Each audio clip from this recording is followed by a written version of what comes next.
Hello, and a very warm welcome to Cultural Communication Confidence with me, Victoria Reynoldson, and a very warm welcome to this latest episode where we're going to be talking about challenging conversations.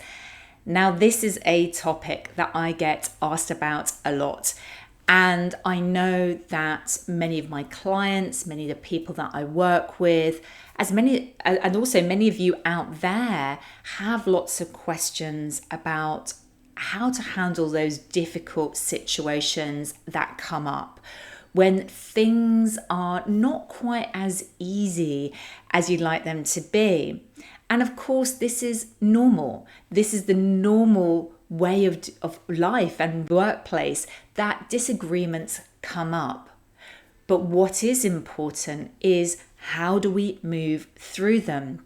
How do we find the solutions that means that we can still meet our objectives and find the right way through? What I want to start with is want you to think about the magnet rule of challenging conversations. And I want you to think about and imagine two magnets, okay? And if you are in a challenging conversation where you have two different positions, what's going on is that these two magnets are coming together at the opposite ends. So there is resistance from both sides. And that means those magnets can never meet. They're always in resistance. Now, let me ask you, what happens if you push harder, that you try to push your point of view, what you want, and try to get what you want? Well, the harder you push, the stronger the resistance. And what happens is the other person, the other magnet, if you like, continues to push as well. So there is even greater force of resistance. And of course, this doesn't get results. This just ends up in a situation with huge frustration, high emotions, and potentially real damage or real risk to the relationship. So what we want to do is find a way through so that we're not just pushing harder, but we're finding our way to magnetize, for you to come together and find that solution. So that is why this episode is so critical. And for those of you on different stages of your career journey, this is critical no matter whether you've been working a short time or whether you're the most senior leader in your organization. Because of course, challenging conversations come up at every stage, whether that is just about, and I use that in inverted commas, just about disagreements, so having alternative viewpoints, whether it's about finding solutions when people are in different places. It could be about giving and receiving deeply honest feedback, and that's what's challenging.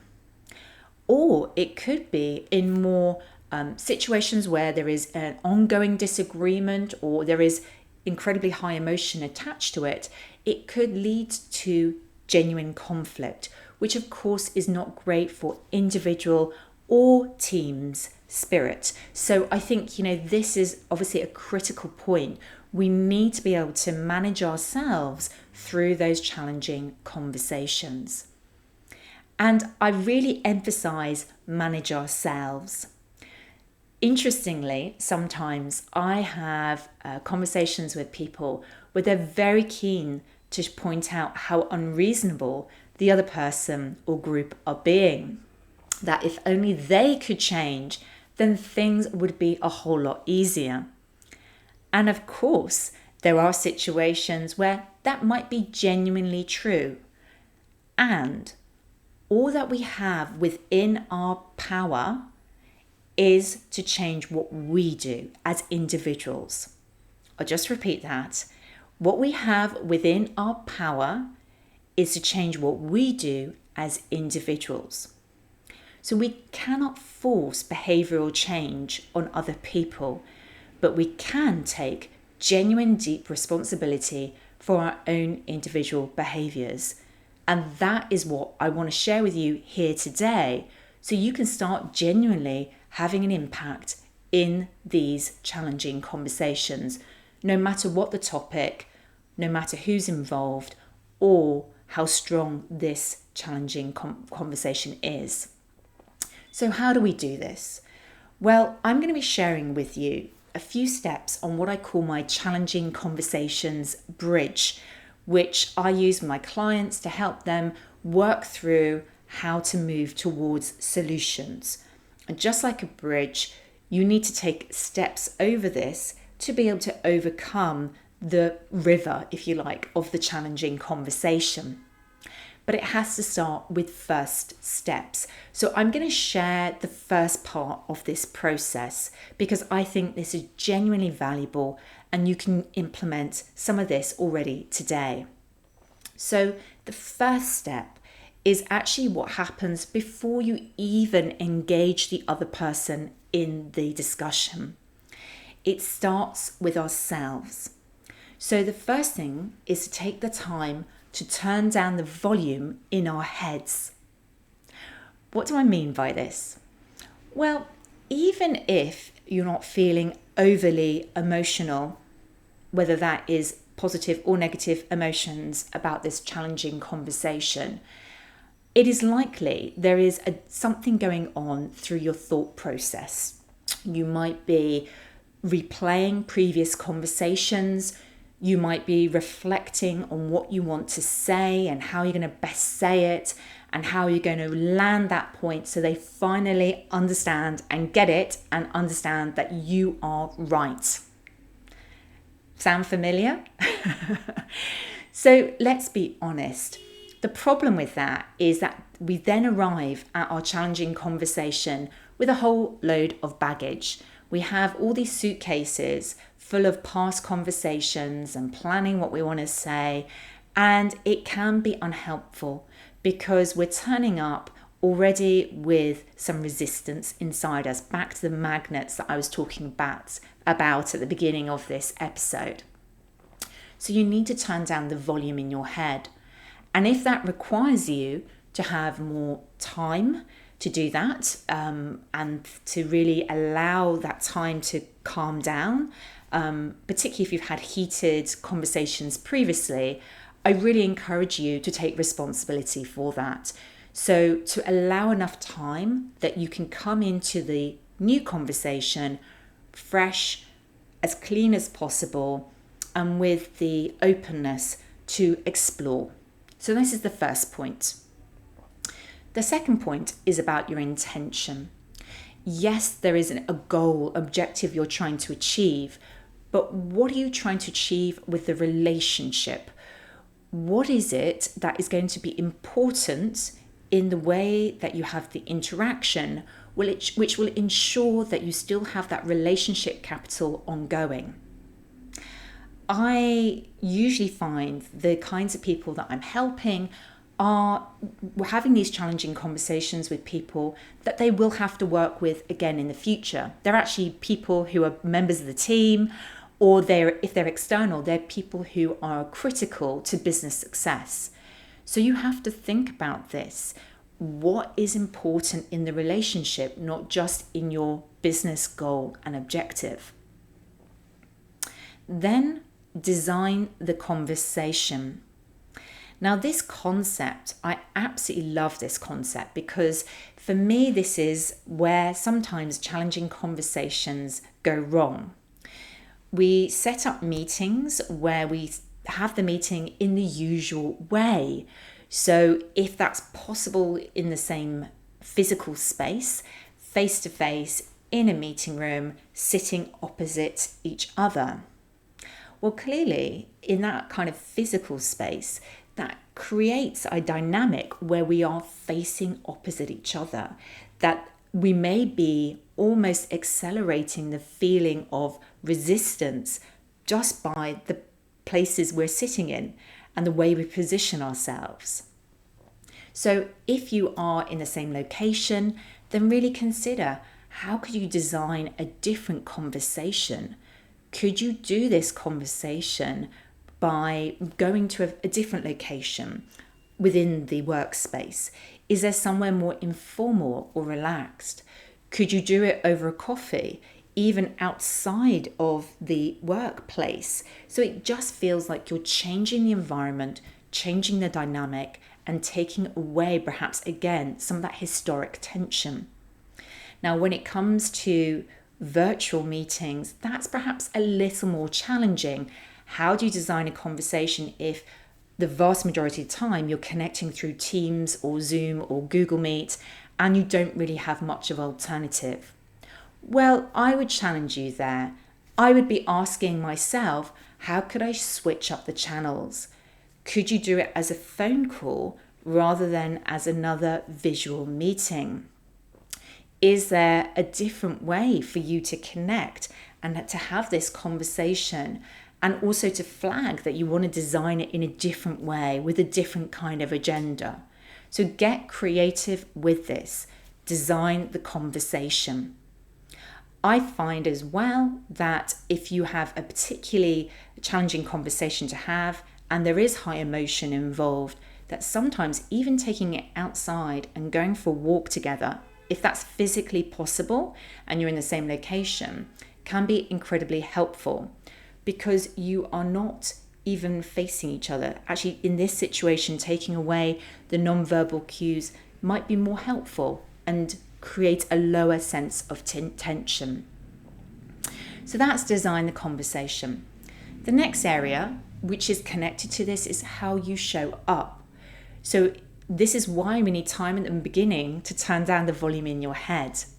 If you're replaying and considering all the emotions that you're feeling, you might turn up, even if you're not aware of it, but subconsciously, with this frustrated emotion. Perhaps even the other person can pick up that you think they're wrong, that they are clearly not listening to you. These things are not great. And so what we have to really pay attention to is what energy we're in. If we can, keep our energy calm and grounded, keep our energy open so that we are open to considering that we might be wrong, that there might be alternatives, but also that you both might be wrong. There might be, and if you're innovative and creative, there might be alternatives to consider. And then you want to go beyond what they say. What I mean by this is that sometimes people aren't great at communicating exactly what they mean. So they might not have the best expression for what they're trying to say. And this might be true if you're working in very diverse, multicultural, multilingual teams. So it really pays, in fact, to take that extra moment to just explore the motivation, the driver behind what they're saying, to make sure that you fully understand what they're saying. And that's about listening with curiosity, confirming and clarifying you've really understood the key points there, so that you are understanding what the conversation is that you're trying to have. Now, these are just the first few steps on this bridge, and there are other actions you can take. But in this short episode, I wanted to give you an introduction, and I feel like these steps alone can help prepare you for the challenging conversation that you need to have, whatever the context, and no matter whether we're talking about individuals or with groups. So let me ask you, what challenging conversations do you need to have? How much are you paying attention to how you are showing up energetically, emotionally, what baggage you're carrying around into that meeting? And what can you do differently today to move forward and bridge forward towards a positive solution in the challenging conversations that you're having? I would love to know what really resonates here for you today. So please feel free to drop me a note and let me know. You can message me over on LinkedIn. And if you know this is your challenge. This is what you find tough, challenging conversations. And this is what's regularly going on for you right now within your team. Then I would love to help. If you want to go deeper on this topic and explore more about what you can do to change your behaviors and get more positive results, then come and book a call with me. Let's have a discussion about what's going on, and I'll show you the full communication, challenging communication bridge, and show you how to apply it to your situation. If you'd like to do that, why not book a call with me? You can go to www.culturecuppa.com/contact and you can book a discovery call with me there. Now, this particular topic, the challenging conversations, is the fourth pillar in the 4 pillars of global leader communication. So previously we've covered the topics of clarity, confidence. Last week we talked about connection, and this is the final one, challenging conversations. If you feel that you need support across all of these areas, then I highly recommend that you come talk to me about my Global Leader Communication Program. If you want to find out more about that, you can also book a call with me, discovery call, via the link I mentioned above, and I'll put a link to that in the show notes as well. Thank you so much for joining me here today. It's been great to see you again on Cultural Communication Confidence, and I look forward to seeing you next time.